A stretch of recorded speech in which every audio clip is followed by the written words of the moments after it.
अपने दूल्हे को घोड़ी पर चढ़कर बारात के साथ अपनी दुल्हन को लाने के लिए जाते हुए देखा और सुना होगा, लेकिन बिहार के गया में मंगलवार की शाम एक अनोखा मामला देखने को मिला, जब सजी धजी हाथ में मेहंदी लगाए दुल्हन घोड़े पर सवार होकर बारात के संग अपने दूल्हे को लेने उसके दरवाजे तक पहुंच गई। अब इस शादी की चर्चा हो रही है, तो आइए जानेंगे आखिर क्या है सच इस वीडियो का। तो बने रहिए हमारे चैनल के साथ, द टॉक मीन्स एवरीथिंग। चांदचेरा स्थित सिजुआर भवन धर्मशाला से दुल्हनिया घोड़े पर सवार होकर बड़े शान से अपने दूल्हे राजा को लेने उसके होटल पहुंची और वहां दुल्हन और बारात का स्वागत दूल्हे परिजनों द्वारा किया गया। बारात में शामिल महिलाएं झूम रही थीं। इस नायाब बारात को देखने के लिए आसपास के लोग भी सड़क पर निकल गए। बारात का स्वागत करने के बाद दूल्हा कार में सवार होकर दुल्हन के पीछे पीछे जयमाला स्टेज तक गया। इस दौरान दोनों पक्षों के लोग भी शामिल थे। घोड़ी पर सवार होकर बारात निकालने वाली दुल्हनिया अनुष्का कोलकाता में इंडिगो एयरलाइंस में एयर होस्टेज के पद पर कार्यरत हैं। इस अनोखी बारात को लेकर जब अनुष्का से सवाल किया गया तो दुल्हनिया ने कहा, आज भी लड़के और लड़कियों में भेदभाव किया जाता है। लड़कियों को लड़कों के बराबर लाने के लिए ऐसी मुहिम की बेहद जरूरत है। इसे एक बदलाव के रूप में देखा जाना चाहिए। उन्होंने कहा कि लड़के ही बारात लेकर अपनी दुल्हन को लेने क्यों जाएंगे, दुल्हन भी तो ऐसा कर सकती हैं। अनुष्का से शादी रचाने वाले दुल्हे जीत मुखर्जी ने भी कहा कि इस तरह के काम से समाज में एक अच्छा संदेश जाता है। उन्होंने कहा कि हम दूसरों से तो सुधरने की उम्मीद करते हैं, लेकिन खुद वही गलती करते हैं, इसीलिए परिवर्तन खुद से प्रारंभ करना चाहिए। उन्होंने कहा कि आज लड़कियां पुरुषों के साथ कदम से कदम मिलाकर चलती हैं, तो इसमें बुराई ही क्या है। दूल्हे के पिता रूदल फरेरा भी बेटे और बहू के इस कदम की तारीफ करते हैं। उन्होंने कहा कि यह बहुत अच्छा कदम है। उन्होंने कहा कि किसी भी उम्र के लोगों को अगर इस कदम के विषय में समझाया जाए तो वे भी समझ जाएंगे कि इसमें कहीं गलती नहीं है। दुनिया अब इस दिशा में आगे चल रही है। इधर दुल्हन की मां सुष्मिता भी बताती हैं कि प्रारंभ में अनुष्का ने इस आइडिया को लेकर पूछा था। उन्होंने बताया कि बेटी के इस आइडिया पर दामाद का भी सहयोग मिला। उन्होंने इस विवाह पर खुशी जताते हुए कहा कि पूरा परिवार इस अनोखे विवाह को लेकर उत्साहित था। अब तो हमारे सभी परिवार वाले भी अपने बेटे बेटी की शादी इस अनोखे तरीके से करने को तैयार हैं। उन्होंने कहा कि समाज में एक बदलाव के रूप में इसको देख। कल से शुरू हो रहे नवरात्र के दौरान चंपावत जनपद के माता पूर्णागिरि धाम में लगने वाले श्रद्धालुओं की भारी संख्या को देखते हुए राज्य सरकार द्वारा जारी की गई गाइडलाइन का पालन कराने में जुटा प्रशासन। दूसरे राज्यों से माता के दर्शनों को आ रहे श्रद्धालुओं को टीकाकरण या 72 घंटे पहले की कोरोना जांच का सर्टिफिकेट दिखाना होगा अनिवार्य। मेरा नाम है शुभम और आप देख रहे हैं द टॉक। पूरी खबर के लिए बने रहिए। कल से हिंदू धर्म के पवित्र नवरात्रि शुरू हो रहे हैं। नवरात्रि के दिनों में चंपावत जनपद के टनकपुर में स्थित माता पूर्णागिरि धाम में यूपी व अन्य राज्यों से लाखों की संख्या में श्रद्धालु दर्शन के लिए आते हैं। श्रद्धालुओं की भारी भीड़ को देखते हुए राज्य सरकार द्वारा कोरोना की तीसरी लहर की आशंका के बीच माता के दर्शनों की एक SOP जारी की गई है, जिसके तहत माता पूर्णागिरि धाम में दर्शन को आ रहे श्रद्धालुओं को राज्य सरकार द्वारा जारी गाइडलाइन का पालन करना अनिवार्य है। राज्य सरकार द्वारा गाइडलाइन जारी की गई है, जिसके तहत माता पूर्णागिरि के दर्शन को आ रहे श्रद्धालुओं को कोरोना वैक्सीन के टीकाकरण का सर्टिफिकेट दिखाना होगा या उन्हें 72 घंटे पहले की कोरोना जांच का प्रमाण पत्र लाना अनिवार्य है, जिसके बाद ही माता पूर्णागिरि धाम में श्रद्धालुओं को दर्शन के लिए प्रवेश मिलेगा। माता पूर्णागिरि धाम में पुजारी भुवन पांडे ने बताया कि मेला संचालन समिति द्वारा नवरात्रि में आने वाले श्रद्धालुओं को दर्शन में आसानी हो, इसके लिए पूरी तैयारी कर ली गई है। पैदल यात्रियों के लिए रास्ते में लाइट की व्यवस्था की गई है। साथ ही राज्य सरकार द्वारा जारी की गई है गाइडलाइन का पालन कराया जाएगा। जगह जगह पर हैंड सैनिटाइजर की व्यवस्था की गई है। वहीं एसपी चंपावत देवेंद्र प्रसाद का कहना है कि राज्य सरकार द्वारा की गई गाइडलाइन का पालन कराने का आदेश स्थानीय अधिकारियों को दे दिया गया है। वहीं दूसरी राज्यों से माता पूर्णागिरि धाम में दर्शन को आ रहे श्रद्धालुओं का टीकाकरण का सर्टिफिकेट या 72 घंटे की कोरोना वायरस का सर्टिफिकेट दिखाना अनिवार्य है। मंदिर समिति ये धर्म मंदिर से मुख्य मंदिर तक पूरे रास्ते में लाइट की व्यवस्था कर दी है। सफाई का जो कार्यक्रम है वो पहले से ही चला है। वर्तमान समय में हमने पर्यावरण मित्रों की वृद्धि कर दी है। उसमें लगभग 15 पर्यावरण मित्र हैं, जिसमें तुलीलाल से लेकर मुख्य मंत्री तक सफाई व्यवस्था कर रहे हैं। और जहाँ तक भारत सरकार की और उत्तराखंड सरकार की गाइडलाइन के संबंध में आपको बताना चाहूँगा, जो परसों ही हमारी मेला मजिस्ट्रेट जो यहाँ के एसडीएम हैं उनके साथ जो हमारी बैठक है वो हुई है, उसमें हमने ये तय किया है कि कोरोना की जिसको डबल डोज लग चुकी है उसमें हमें किसी प्रकार को उसकी रिस्ट्रिक्शंस नहीं रखती है।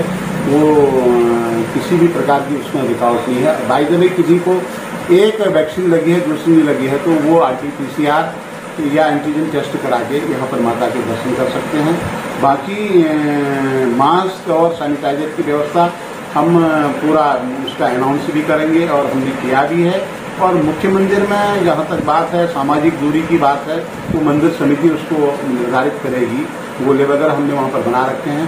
सैनिटाइजर की भी व्यवस्था हम लोग मुख्य मंदिर से कार्य निर्देशित करते हैं। धन्यवाद।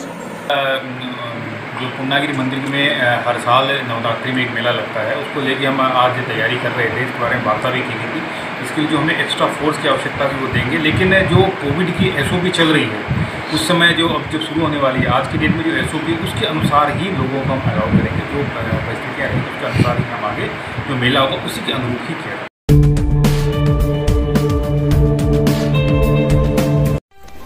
नानकमत्ता में आज दोपहर में बाईपास पुल के पास झाड़ियों में 2 शव मिलने से क्षेत्र में हड़कंप मच गया। सूचना पर पुलिस के आला अधिकारी व स्थानीय विधायक प्रेम सिंह राणा मौके पर पहुंचे। शवों की पहचान अजय रस्तोगी पुत्र शिव शंकर रस्तोगी और मृतक अजय रस्तोगी के भांजे उदित रस्तोगी पुत्र अनिल रस्तोगी निवासी जिला पीलीभीत यूपी के रूप में हुई है। वहीं जब पुलिस के आलाधिकारी मृतक अजय रस्तोगी के घर पहुंचे तो वहां भी उन्हें 2 महिलाओं के शव बरामद हुए, जिनकी पहचान अजय रस्तोगी की माता आशा देवी व नानी शन्नो देवी के रूप में हुई है। लाशों पर चोट के निशान मिलने से उनकी हत्या की आशंका जाहिर की जा रही है। शहर में एक ही परिवार के 4 लोगों के मर्डर से शहर में सनसनी फैल गई है। मृतक की नानकमत्ता शहर में आशीर्वाद ज्वेलर्स के नाम से दुकान है। 4 लाशें मिलने के बाद से व्यापारियों द्वारा बाजार भी बंद कर दिया गया है। वहीं स्थानीय विधायक प्रेम सिंह राणा ने पुलिस के उच्च अधिकारियों से वार्ता कर जल्द से जल्द पूरे मामले का खुलासा करने की मांग की है। घटना स्थल पर पहुंची एसपी सिटी ममता बोरा ने मीडिया को बताया है कि एक ही परिवार की 4 लाशें मिली हैं, जिस पर पुलिस द्वारा तत्काल जांच शुरू कर दी गई है और जल्द ही मामले का खुलासा किए जाने की उम्मीद। अभी मैं सूचना मुझे मिली थी और ये हमारा पुल है सादा सागर डैम का नानक सागर डैम का। इस पुल के पास में डेड बॉडी अभी मिली है जिनमें ऐसा लग रहा है कि मर्डर हुआ है।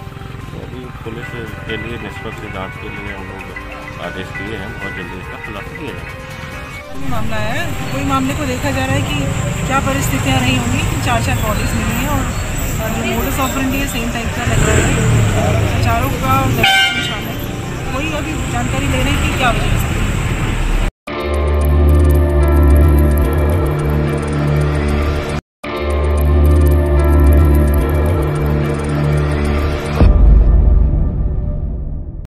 स्वागत है आपका द टॉप मीन्स एवरीथिंग के एक show watch learn and earn में। जी हाँ, मेरा नाम है आदि और आज मैं आपको बताने वाला हूँ कि आखिर पब्लिक ऐप पे हम पैसे कैसे कमा सकते हैं। पब्लिक ऐप जिसके बारे में मैक्सिमम लोगों को आज पता है कि पब्लिक ऐप क्या है। पब्लिक ऐप आपके ही लोकल शहर की यानी आपके लोकल के एरिया की न्यूज़ेस आप तक पहुंचा देती है। ये जो ऐप है ये मैक्सिमम लोगों के फोन में आजकल है क्योंकि लोगों को इनके लोकल की न्यूज़ेस पता चल जाती है, इसलिए लोग इसको अपने मोबाइल में इंस्टॉल जरूर करते हैं। तो जी हाँ, क्या पब्लिक ऐप से पैसे भी कमाए जा सकते हैं? तो इसके बारे में मैं आपको बताता हूँ। इसमें पैसे कमाने के दो तरीके होते हैं, एक है डायरेक्ट इनकम और एक है इनडायरेक्ट इनकम। अगर हम बात करें सबसे पहले डायरेक्ट इनकम की, तो डायरेक्ट इनकम इस तरह से होती है कि अगर आप ऑलरेडी एक न्यूज रिपोर्टर हैं, आप अपने यहाँ न्यूज रिपोर्टिंग करते हैं अपने शहर में, तो पब्लिक ऐप वाले ही आपसे कांटेक्ट करेंगे। अगर आप एक अच्छे न्यूज रिपोर्टर हैं तो पब्लिक ऐप वाले आपसे कांटेक्ट करेंगे और आपको अपने लिए हायर कर लेंगे। अब एक रिपोर्टर के लिए इसमें दो तरह की न्यूज़ेस के पैसे मिलते हैं। ये लोग आपको सैलरी बेसिस पे नहीं रखते, ये आपको पर न्यूज के हिसाब से पे करते हैं। सो इसमें पे करने के भी दो तरीके होते हैं। पहला तरीका ये होता है कि अगर आप इमेज वाली वीडियो इसमें अपलोड करते हैं तो ये लोग आपको 50 रुपए, 60 रुपए, 70 रुपए इस टाइप से पे करते हैं अकॉर्डिंग टू द न्यूज। अगर आप वीडियो वाली न्यूज इसमें अपलोड करते हैं तो उसके पैसे आपको ज्यादा मिलते हैं। वो 100 रुपए भी हो सकते हैं, वो 120 भी हो सकते हैं, वो 160 और वो 200 तक भी हो सकते हैं, डिपेंड्स ऑन न्यूज। एक तो इसका तरीका ये होता है और दूसरी बात, इसमें आपके फॉलोअर्स कितने हैं, आपकी जो वीडियो है जो आपने उसमें डाली है उसको कितने ज्यादा लाइक मिले हैं, कितने ज्यादा लोगों ने उसको देखा है, इस पे भी आपको न्यूज के अकॉर्डिंग पैसे मिलते हैं। तो ये तो हो गया डायरेक्ट तरीका, यानी कि अगर आप एक रिपोर्टर हैं और अच्छे रिपोर्टर हैं तो पब्लिक ऐप वाले आपसे डायरेक्ट कांटेक्ट करते हैं और वो आपको एक तरह से अपने लिए हायर कर लेते हैं, but not in a salary. वो आपको सैलरी नहीं देते, बट आपको प्रत्येक न्यूज के लिए आपको कुछ अमाउंट दे देते हैं। जी हाँ, तो ये तो हो गया एक तरीका और ये केवल कर सकते हैं न्यूज रिपोर्टर। बट क्या एक आम इंसान, राइट, क्या एक आम इंसान भी पब्लिक ऐप से पैसे कमा सकता है? तो जी हाँ, एक है इनडायरेक्ट तरीका जिससे आप पैसे कमा सकते हैं। देखिए, सबसे पहले आपको करना क्या है, आपको अपने आसपास की न्यूज़ेस जो हैं वो कहीं ना कहीं से ढूंढनी है रेगुलर बेसिस पे और आपको ये कंटिन्यू अपलोड करते रहना है पब्लिक ऐप पे। पब्लिक ऐप पे जरूरी नहीं है कि आप रिपोर्टर हो या आपको पब्लिक ऐप के द्वारा ही रखा गया हो तभी आप उस पर अपने कंटेंट डालेंगे। जी नहीं, अगर आपको पब्लिक ऐप ने नहीं भी रखा है, आप नॉर्मली एक व्यूअर्स हैं तो आप भी अपनी वीडियोस को उसमें डाल सकते हैं। आपके आसपास के एरिया में, आपके शहर में क्या हो रहा है, ऐसी न्यूज़ेस बनाकर आप पब्लिक ऐप पे डाल सकते हैं। फिलहाल के लिए उस समय आपको कुछ भी नहीं मिलेगा, आपको यानी कि रेवेन्यू कुछ भी नहीं दिया जाएगा, पैसे कुछ भी नहीं दिए जाएंगे। बट जैसे जैसे आपके फॉलोअर्स बढ़ते रहेंगे, जैसे जैसे आपकी वीडियोस पे ज्यादा से ज्यादा लाइक आते रहेंगे, ज्यादा से ज्यादा कमेंट आते रहेंगे एंड लोग आपको पसंद करने लगेंगे, जैसे ही आपके फॉलोअर्स की संख्या बढ़ती चली जाएगी, आप ग्रो करते चले जाएंगे, तभी आपको स्पॉन्सरशिप मिलना शुरू हो जाती है। जी हाँ, मैं बात कर रहा हूँ स्पॉन्सरशिप की। स्पॉन्सरशिप में बहुत सारे लोग आपको स्पॉन्सर करते हैं और उस स्पॉन्सरशिप के पैसे आपको मिल जाते हैं। इसके थ्रू भी इनडायरेक्टली आप एक इनकम कमा सकते हैं। दूसरी बात, अगर आपके फॉलोअर्स बहुत ज्यादा हैं, अगर आपकी व्यूज बहुत ज्यादा हैं, बहुत ज्यादा लोग आपको पसंद कर रहे हैं, आपको देख रहे हैं, तो आप अपने आसपास की जो पॉलिटिकल पार्टीज हैं या फिर और जो शॉपकीपर्स हैं उनसे आप ऐड ले सकते हैं, आप उनके द्वारा स्पॉन्सरशिप ले सकते हैं और आप पैसे कमा सकते हैं। इसका कुछ रेवेन्यू पब्लिक ऐप को जाएगा और कुछ रेवेन्यू आपको मिल जाएगा, यानी कि बिना पब्लिक ऐप पर काम करे भी आप पैसा कमा सकते हैं। हालांकि आपको पब्लिक ऐप ने अपनी तरफ से नहीं रखा है, आप केवल एक व्यूअर्स थे और आपने सोचा कि चलो हम भी पब्लिक ऐप पे अपने कंटेंट डालते हैं और मे बी कि हमें भी पैसा मिलना शुरू हो जाए। जी हाँ, तो इस तरह से भी आप पब्लिक ऐप पे पैसा कमा सकते हैं। सो होप आपको आज की वीडियो पसंद आई हो। सो अगर आपको मेरी वीडियो पसंद आई है तो हमारे चैनल को सब्सक्राइब कर दीजिए, लाइक कीजिए एंड कमेंट कीजिए। ज्यादा से ज्यादा हमारी वीडियो को शेयर कीजिए ताकि ये इन्फॉर्मेशन दूसरे लोगों को भी मिल सके और वो भी अर्निंग कर सके। सो मिलते हैं किसी नई वीडियो में और एक ऐसी इन्फॉर्मेशन के साथ जिसको अपनी लाइफ में इम्प्लीमेंट करके आप भी अर्निंग कर सकें। तब तक के लिए धन्यवाद। पहले यहाँ बहुत पुराने संत रहते थे, वो संत अब यहीं मर गए हैं। तो आइए अब हम आपको दिखाने जा रहे हैं वो पेड़ और उसकी एक अद्भुत चमत्कार। तो आइए आगे बढ़ते हैं। मैं आपको इसके बारे में ये बताता हूँ कि इसमें अद्भुत क्या है। अब हम सरकार से यही निवेदन करते हैं कि यदि यहाँ टीवी कैमरा लग जाए तो कम से कम मंदिर की सेफ्टी हो जाए। और कहते हैं कि इसके अंदर 1.25 लाख राम नाम की पर्चियां इसके अंदर डाली गई हैं। टनकपुर की जनता से कुछ कहना चाहेंगे आप? टनकपुर की जनता अच्छी है, आते हैं, मत्था टेकते हैं और मंगलवार तो शनिवार वाले दिन भजन कीर्तन करते हैं, सब रहते हैं।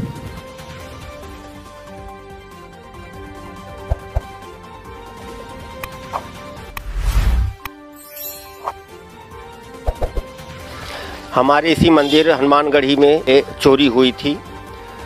कुछ चोर रात्रि में आए और दोनों मंदिर का ताला, ये बालाजी का और जस्ट बगल में पंचमुखी हनुमान जी का, दोनों मंदिरों के एक साथ ताला तोड़े गए हैं। और यहाँ पर ये गुंबद है, ये बक्सा जैसा बना के रखा है समाधि। 1 लाख 1.25 लाख इसमें पर्चियाँ डाल रखा है इसमें।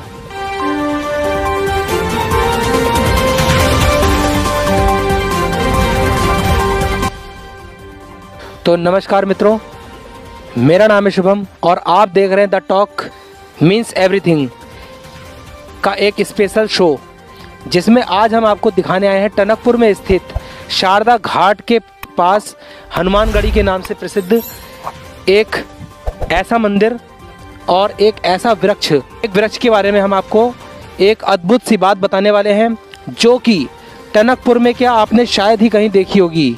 मैंने तो फिलहाल ये अपना पर्सनल एक्सपीरियंस बता रहा हूँ कि ये मैंने ऐसा पहली बार देखा है।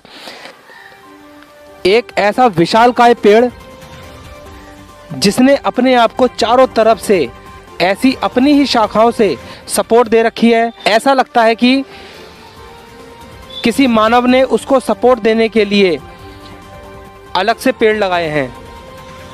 हम थोड़ी देर में आपको दिखाएंगे, वो पेड़ मेरे जस्ट पीछे है। मगर इससे पहले मैं आपको दिखाता हूँ कि इसके ही बगल में जब आप इसके गेट से अंदर आएंगे और आपको देखने को मिलेगा कि एक विश्वकर्मा बाबा जी का एक मंदिर, जिसको अभी अभी विश्वकर्मा समाज ने बड़े ही अच्छी तरीके से बनाया है। तो आप देखिए और दर्शन कीजिए बाबा विश्वकर्मा जी की।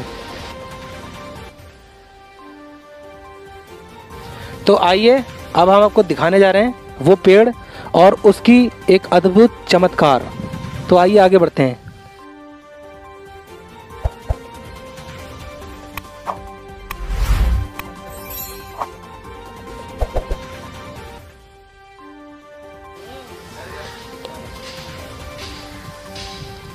तो दोस्तों, जैसा कि हमारे कैमरामैन आपको यह पेड़, जो कि एक बरगद का विशाल पेड़ है, इसको चारों तरफ से दिखा रहे हैं। आप देखिए, फिर इसका एक चमत्कार दिखाता हूं।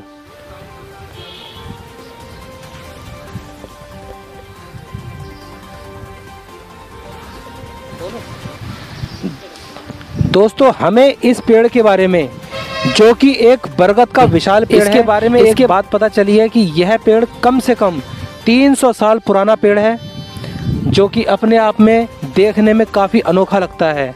अब मैं आपको इसके बारे में ये बताता हूँ कि इसमें अद्भुत क्या है। जो आप ये चीज़ देख रहे हैं, ये पूरा जड़ के साथ है। ऐसा लगता है कि इस पेड़ के बगल में कोई पेड़ लगाया गया है ताकि इस पेड़ को सपोर्ट मिले, या फिर ज़्यादा से ज़्यादा पर्यावरण को सपोर्ट मिले। इस चक्कर से किसी न किसी पेड़ को यहाँ पर लगाया गया है। मगर ये आपको बता दूँ कि ये पेड़ लगाया नहीं गया है, ये कुदरती इस पेड़ का ही एक अंश है, डाल है, या फिर इसको कह सकते हैं कि ये उसकी ही एक शाखा है जो अपने आप उगती है और पेड़ को चारों तरफ से सपोर्ट करती है। और मजेदार बात यह है कि ये ऊपर जाके पेड़ की शाखाओं में ज्वाइंट हो जाती है और इस प्रकार होती है मानो ये इसी का हिस्सा है।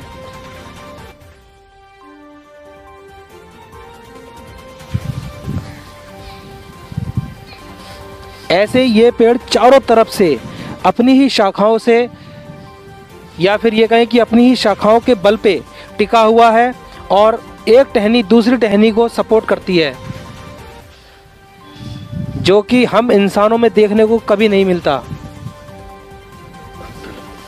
मेरे इस तरफ एक और बड़ी सी जड़ के साथ शाखा ऊपर तक गई है, जो इस पेड़ में आखिर में मिल गई है।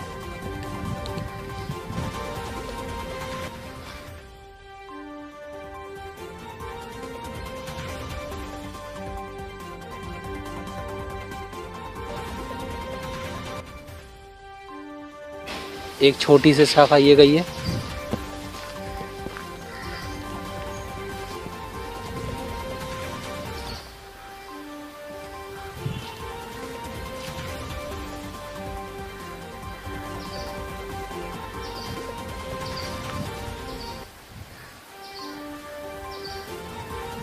कैमरे पे शायद ये आपको इतना विशाल ना दिखता हो, लेकिन यकीन माने अगर आप इसको पास से देखेंगे तो ये काफ़ी पुराना और एक विशाल बरगद का पेड़ है।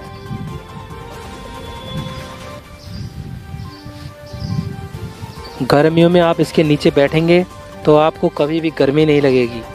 यहाँ घूमते हुए मैंने 3-4 शिवलिंग देखी, जो मुझे नहीं पता यहाँ पर किसने लगाई हैं और किस तरीके से आई हैं, लेकिन मैं आपको दिखाता हूँ।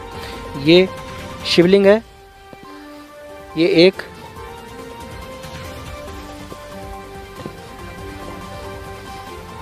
और 2 ये हैं। 2 शिवलिंग आपको एक साथ आसपास दिखाई दे रही होंगी।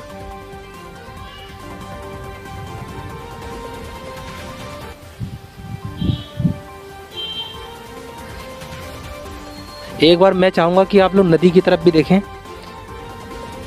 टनकपुर के लोग तो इस जगह को अच्छे से जानते ही होंगे, मगर मैंने ये पहली बार गौर किया इस चीज़ को। आप देखिए कितना बढ़िया दृश्य है, इसके चारों तरफ कितनी शांति। आज मौसम में कुछ धुंध और कोहरा दिखाई दे रहा है, अदरवाइज यहाँ से पहाड़ों का नज़ारा इतना स्पष्ट और इतना सुंदर दिखाई देता है कि आपका ये मन मोह लेगा। आइए अब हम आपकी बात कराते हैं यहाँ के एक स्थानीय व्यक्ति से, जो यहाँ पर मंदिर की, पेड़ की और इस जगह की देखभाल करते हैं। तो मिलते हैं उनसे और बात करते हैं। चलिए इनसे बात करते हैं और पूछते हैं यहाँ के बारे में। सर आपका नाम क्या है? मेरा नाम हरि सिंह है जी। तो आप यहाँ पर क्या काम करते हैं? हमें 15 से रिटायरमेंट हो गया, यहाँ बैठे हैं। हाँ जी। तो आप एक फौजी हैं, रिटायरमेंट है? अच्छा, तो यहाँ के बारे में कुछ बताइए, इस पेड़ के बारे में, मंदिर के बारे में। क्या ना है, 1954 से हम इसको जानते हैं और ऐसा का ऐसा ही देखा है, और ये ऐसा ही है। हाँ। तो यहाँ पे कुछ लोग आते हैं? परिवार के आदमी है। जब हम हमारे फादर मतलब 1947-48 में बर्मा से निकल गए हैं, तो देहरादून आके बैठ गए। देहरादून से फिर हम यहाँ आके 54 में, तब मेरी उम्र 5-6 साल की थी, तो यहाँ पर हम बैठे थे, हमारे फादर बैठे। तो यहाँ से फिर हम चले भी गए हैं, फिर हम दोबारा यहाँ ही आ गए। तो यहाँ पर कुछ लोग आते हैं, आपने देखा है किसी को आते? लोग बाग आते, पहले यहाँ बहुत पुराने संत रहते थे, वो संत अब यहीं मर गए। पर ये गुंबद है, ये बक्सा जैसा बना के रखा है समाधि। 1 लाख 1.25 लाख इसमें पर्चियाँ डाल रखा है। इसमें 1.25 लाख पर्चियाँ, राम नाम की पर्चियाँ कहाँ पर है? दिखाएंगे एक बार मेरे को। ये देखो, ये तो है। ये आओ एक बार देखते हैं। चलिए देखते हैं। यहाँ पर कहते हैं कि 1.25 लाख पर्चियाँ डाली गई हैं। एक और ये एक समाधि है। है, इसमें है 1.25 लाख मतलब राम नाम की पर्ची लिख के इसमें रखा है। पहले के आज से 30 साल पहले बाबा लोग रहते थे, उन्होंने यहाँ मतलब रखा है। ये एक बक्सा जैसा बना के इसमें रखा है, ऊपर ये शिवलिंग जैसा बना के बैठे हैं। तो क्या ये जमीन विवादित है? नहीं, विवादित नहीं है। ये मतलब संतों को दे दिया है, इस आश्रम के हनुमान जी के नाम, बालाजी के नाम से इनको ये दे दिया है। यहाँ कोई विवादित नहीं है कोई। अच्छा, जो किया है ये मैया रानी ने कर दिया है, सब साफ कर दिया है। मैं यहाँ देख रहा हूँ चारों तरफ कुछ जगह पर बाउंड्री हो चुकी है, बाकी एंट्री करने वाले हैं। पंडित जी पुजारी है यहाँ के। टनकपुर की जनता से कुछ कहना चाहेंगे आप? टनकपुर की जनता अच्छी है, आते हैं, मत्था टेकते हैं और मंगलवार तो शनिवार वाले दिन भजन कीर्तन करते हैं, सब रहते हैं मत्था टेक के। अच्छा, यहाँ भजन कीर्तन होते हैं? हाँ, भजन कीर्तन होता है। ये खास करके मंगलवार तो और शनिवार वाले दिन वहाँ भजन कीर्तन चलता रहता है शाम को। अच्छा, इसके बगल में भी एक जो हनुमान गढ़ी है, मंदिर है, पंचमुखी हनुमान भी यहीं पर है, बालाजी भी यहीं पर है। इसे एक सीमेंटेड बॉक्स के रूप में, जिसे हम संदूक कह सकते हैं, इसके रूप में इसको बनाया गया है और कहते हैं कि इसके अंदर 1.25 लाख राम नाम की पर्चियाँ इसके अंदर डाली गई हैं, जो कि अपने आप में एक काफ़ी भक्तिमय और अनोखा लगता है। ऊपर से इसके शिवलिंग बनाया गया है, रखा गया है या स्थापित किया गया है। हाँ, इसको स्थापित किया गया है, तो आप देख सकते हैं।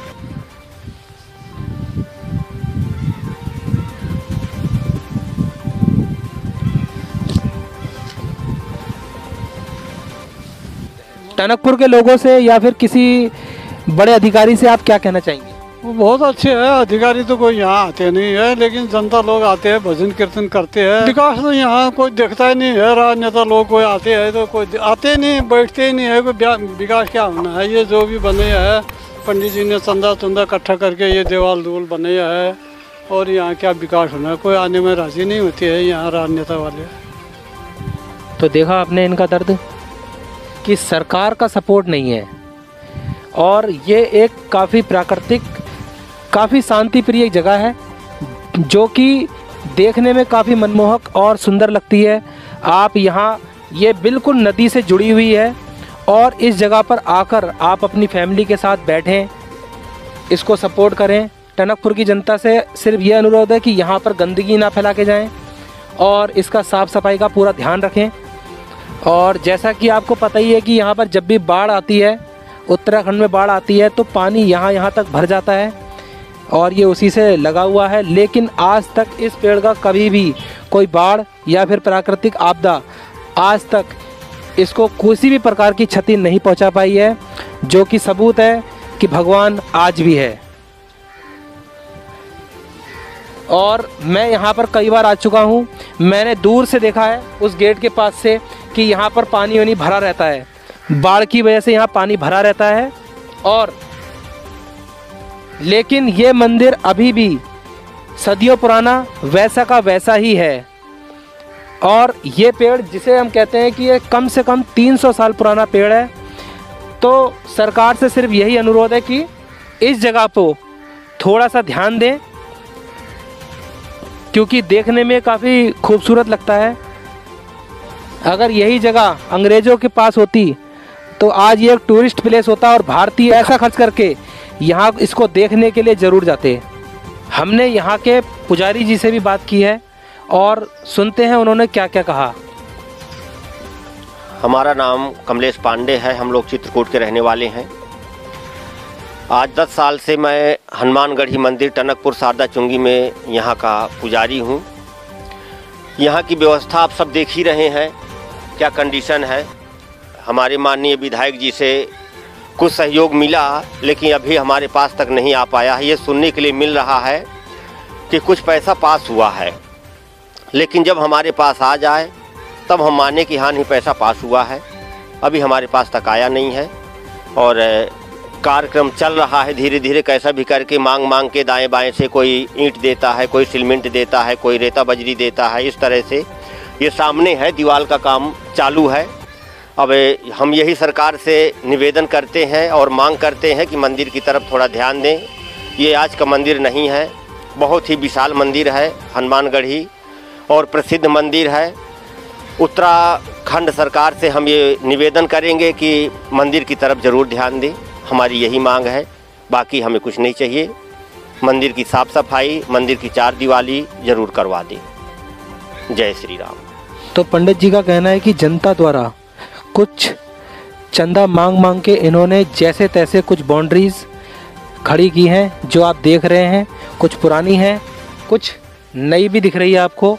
यहाँ पर एक शौचालय की व्यवस्था भी बनाई गई है और आपको दिखाते हुए चलते हैं। ये तो पुराना कार्यक्रम है, ये एक पुराना कार्य है।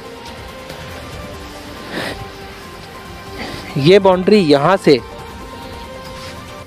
ये हमको देखने में थोड़ी सी नई लग रही है, लेकिन ये किसी कारणवश या फिर पैसों की कमी के चलते पूरी नहीं हो पाई है और ये काम रुक गया है।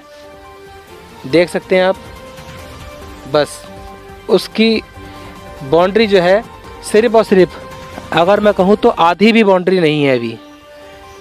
काम इसमें काफ़ी है, जैसा कि आप देख सकते हैं। टनकपुर की जनता से पंडित जी का अनुरोध यही है कि इसको सहयोग दें, इस मंदिर को सहयोग दें, क्योंकि ये मंदिर अलौकिक है, प्राचीन है और बहुत भव्य है।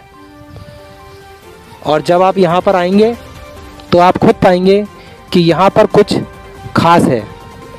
इसी मंदिर से लगा हुआ जस्ट बगल में एक हनुमानगढ़ी के नाम से मंदिर है, जो कि काफ़ी सुंदर है देखने में और यहाँ पर काफ़ी भारी मात्रा में लोग आते भी हैं। आइए अब हम आपको लेके चलते हैं हनुमानगढ़ी मंदिर।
तो वार्ता के दौरान पंडित जी से हमें कुछ विशेष जानकारी मिली और एक घटना के बारे में पता चला, तो हम जानते हैं कि वो क्या घटना थी।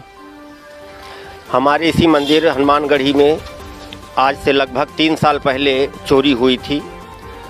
कुछ चोर रात्रि में आए और दोनों मंदिर का ताला, ये बालाजी का और जस्ट बगल में पंचमुखी हनुमान जी का, दोनों मंदिरों के एक साथ ताला तोड़े गए हैं। और बालाजी के ऊपर एक छत्तर लगा था, छत्तर की चोरी हो गई है एवं कुछ चांदी के मुकुट हमारे बगल में पंचमुखी मंदिर में भगवान के बंधे हुए थे, वो खोल के ले गए हैं।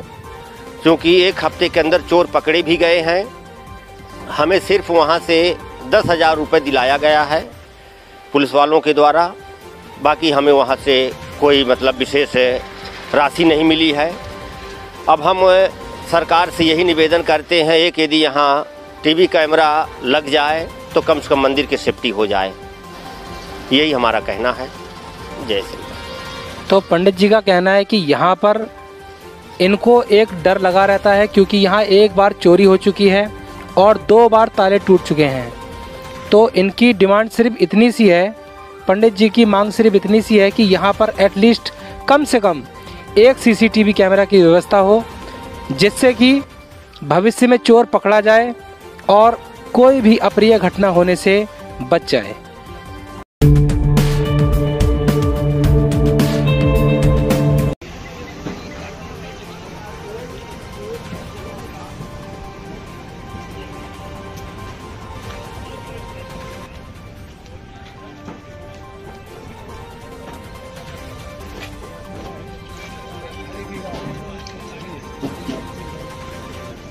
यहाँ बताइए, ये रॉन्ग साइड।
तो जैसा कि आप देख रहे हैं कि ये एक बहुत तगड़ा एक्सीडेंट होके चुका है और यहाँ के कुछ लोगों ने बताया है, जिन्होंने इसको लाइव देखा है, उन्होंने बताया है कि जो वो ट्रक सामने दिख रहा है वो ट्रक यहाँ कहीं पर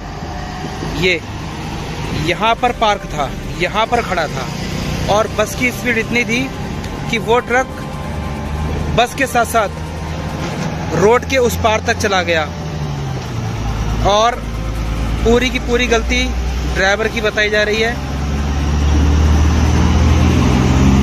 अब मैं आपको पास से दिखाता हूँ। हाँ,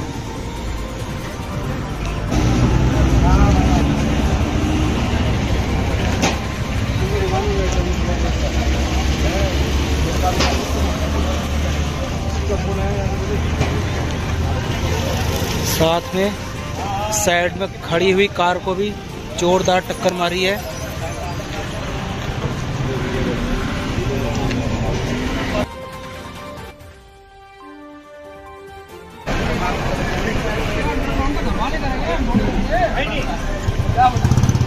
ये घटना शौर रेस्टोरेंट के सामने हुई है।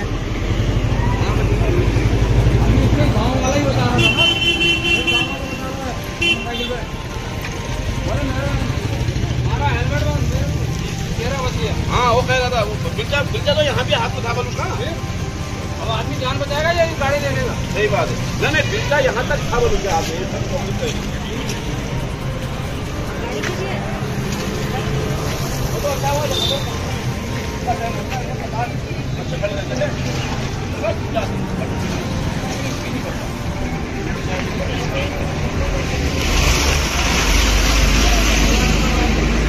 ट्रक कहाँ से कहाँ पहुँच गया है।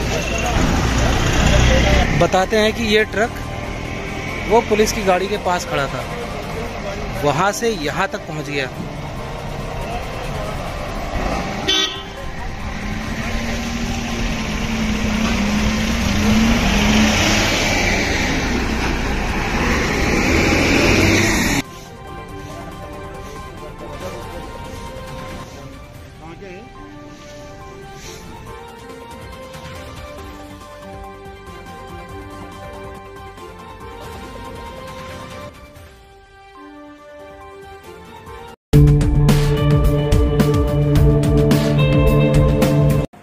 पहले नवरात्रे से टनकपुर रामलीला मैदान में नवयुवक रामलीला कमेटी के द्वारा रामलीला का भव्य आयोजन किया जा रहा है। हमारे कैमरामैन आकाश ने इस पूरे ग्राउंड में होने वाली एक्टिविटीज को बड़ी ही खूबसूरती के साथ अपने कैमरे से दर्शाया है और आज हम आपको दिखाने जा रहे हैं कि आपको इस मेले में क्या क्या देखने को मिल सकता है। तो चलिए शुरू करते हैं।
Everything's a mess, it's plain to see.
बता रहा है कहाँ पे घूमना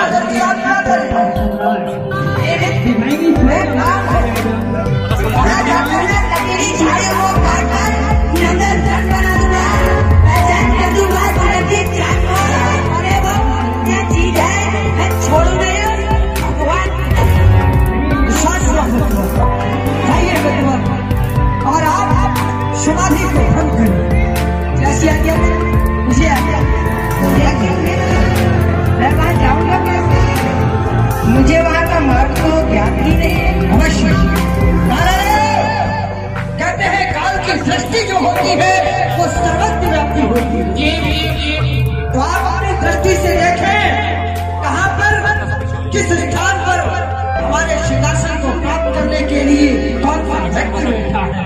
आप हमारे मित्र कामदेव को लेकर के जाए, लेकर के जाना आदेश है। हम जा नहीं सकते क्यों? क्योंकि हमारे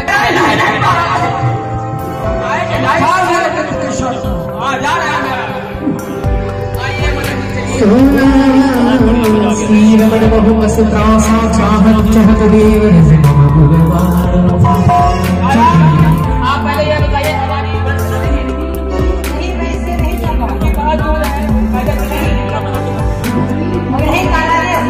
अगर तुम ऐसे नहीं चल पाओगे तो मैं अपनी शक्ति के द्वारा तुम्हें वहां पहुंचाऊंगा।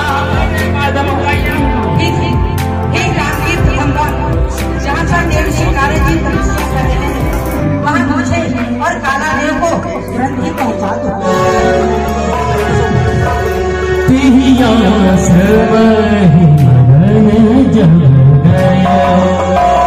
श्री राम महाराज की बात से पहुंच गए। आज हम आए हैं टनकपुर के रामलीला मैदान पर, जहां हम आपको दिखाने जा रहे हैं कि यहाँ पर रावण, मेघनाथ और कुंभकर्ण का पुतला लगाया जा रहा है। रावणों के और कुंभकर्ण मेघनाथ के पुतले बनाता हूँ। ऐसा है ना, हम ये पटाखे अपने आप बनाते हैं, ये ग्रीन पटाखे होते हैं, इसमें ज्यादा पॉल्यूशन नहीं होता ये। तो आज हम आपको दिखाते हैं कि ये पुतले अंदर से किस प्रकार के होते हैं और इसमें क्या क्या लगा होता है।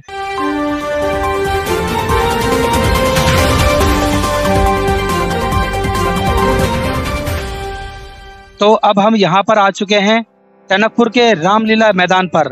जैसा कि आप देख रहे हैं कि मेरे पीछे रावण का पुतला खड़ा हुआ है और आज इसका दहन किया जाएगा। साथ में ही आप यहाँ देख सकते हैं कि ये कुंभकर्ण का पुतला है जो कि तैयार हो रहा है और कुछ समय बाद लग जाएगा। इसके बाद हम आपको दिखाएंगे कि मेघनाथ का ही पुतला लगभग आधा तैयार हो चुका है। तैयारियां जोरों शोरों पर हैं और आज शाम 8 बजे करीब एक पुतला रावण और मेघनाथ और कुंभकर्ण का पुतला फूंका जाएगा। और टनकपुर के लोगों से अपील है कि भारी मात्रा में आए और अपना ध्यान रखें, बच्चों का ध्यान रखें। तो आज हम आपको दिखाते हैं कि ये पुतले अंदर से किस प्रकार के होते हैं और इसमें क्या क्या लगा होता है। जैसा कि आप देख सकते हैं इसके अंदर बांस की पत्तियां, अखबार, कपड़ा और बम जो सबसे मेन चीज है और जिसको सुनने के लिए लोग दूर दूर से आते हैं। हाँ, जो आप आवाजें सुनते हैं बम की वो ये बम होते हैं और सब इलेक्ट्रॉनिक बम होते हैं जिनसे प्रदूषण काफी कम मात्रा में होता है। और अब हम आपको मिलाने जा रहे हैं बम पटाखों को इसके अंदर, जो इनको इंस्टॉल करते हैं हम उनसे बात करेंगे। तो अब बात करते हैं राजू भाई से। यार ऐसा है ना, हम ये पटाखे अपने आप बनाते हैं, ये ग्रीन पटाखे होते हैं, इसमें ज्यादा पॉल्यूशन नहीं होता, ये प्रकृति को नुकसान नहीं करते। और इसमें हम चरखी लगाते हैं, पेड़ लगाते हैं और जो भी आसमानी स्काई शॉट होते हैं वो सब अलग अलग कलर के होते हैं। यहाँ पब्लिक बहुत आती है, हम यहाँ 10 साल से पटाखे ला रहे हैं। हाँ, 2010 से हम यहाँ पर आ रहे हैं। हर साल कमेटी यहाँ की बढ़िया है और कोई दिक्कत नहीं होती है किसी प्रकार की। और अब हम आपको दिखाते हैं कि पटाखे किस तरीके से इंस्टॉल होने के बाद किस तरीके से उनको फिट किया जाता है या फिर वो किस प्रकार से बनते हैं। भाई लोग जिस प्रकार से काम कर रहे हैं आप देख सकते हैं।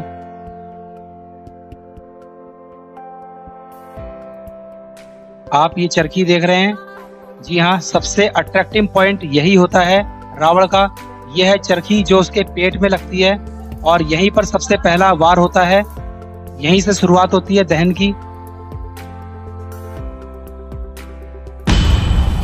तो अब हम बात करने वाले हैं अंकल से। इनसे पूछते हैं कि ये कितने वर्षों से इस काम में लगे हुए हैं और इनको कितना समय हो चुका है इस कार्य को करते हुए। ये जब से मैंने होश संभाला है तब से मैं पुतला कारीगर हूँ। मैं पीलीभीत जिले का रहने वाला हूँ, ग्राम बिठौरा कलां। मेरा नाम है रामदुलारी सैनी और इस कमेटी के लिए करीब 10 साल हो चुके हैं बनाते हुए।